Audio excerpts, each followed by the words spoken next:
"Nathan, are you really going to divorce Olivia and study abroad?" In the quiet living room, Nathan looked at Mrs. Sullivan's shocked face across from him and nodded. "Yes, Mrs. Sullivan. As you know, I wasn't the one who was supposed to marry her in the first place. For Olivia, I was just an unexpected stand-in, a substitute when the real groom didn't show up. Now that he's back, she's been so happy lately, it's time for me to go." Outside, a light snow was falling, creating a beautiful winter scene. He smiled lightly. Studying abroad has always been my dream anyway. Mrs. Sullivan looked at the young man before her, remembering Olivia's wedding 3 years ago. Ethan, who was supposed to be the groom, had fled abroad at the last minute. Just as Olivia stood awkwardly on stage, red-eyed and unsure what to do, Nathan had put on an ill-fitting suit and slowly walked up. He apologetically took the microphone and addressed all the guests. "I'm so sorry there was traffic on the way, I'm late." With that act, he had saved Olivia's dignity and the Sullivan family's reputation. Mrs. Sullivan let out a long sigh, then asked uncertainly, "Will Olivia agree to the divorce?" Nathan shook his head with a smile. "I already got her to sign the divorce papers. 2 weeks ago, he had given her the divorce agreement. At the time, Olivia was in a rush to finish work and meet Ethan. She had signed without even looking and left. Now in just 7 more days, he would be able to get the official divorce certificate. He would be free. After all, the Sullivan family had a 3-generation military background and couldn't go abroad. But once he left the country, he and Olivia would never have to see each other again.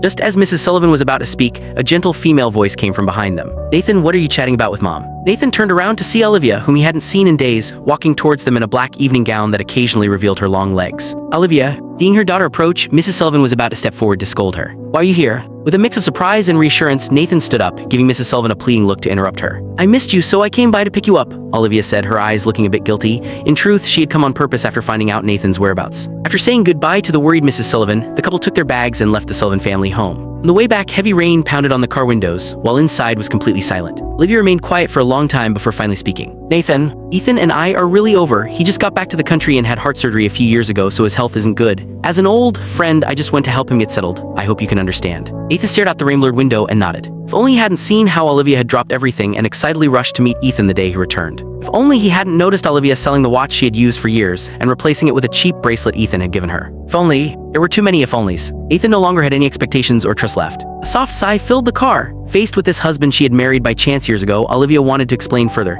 but thinking of her own actions over the past 2 weeks, she ultimately chose to change the subject. "Nathan, what was that document you had me sign 2 weeks ago?" As soon as she finished speaking, Nathan turned to look at Olivia, his eyes showing 3 parts surprise and 7 parts bitter amusement. She was only now remembering to ask about that. Then again, ever since Ethan came back, everything else in her life had faded into the background. How could she be expected to care about anything else? Nathan was about to speak when Olivia's phone suddenly rang. Seeing the name displayed on the car screen, Olivia's face instantly tensed up. "It's fine, go ahead and answer. It might be something important," Nathan said, looking out the window with an indifferent expression that made Olivia suddenly feel afraid. She still answered the call, with the car's speakers automatically broadcasting the conversation. "Olivia, I miss you so much, it hurts, can we meet?" Hearing the whiny tone on the other end, Olivia's knuckles turned white as she gripped the steering wheel. Her expression also suddenly turned cold. "Ethan, I'm married now."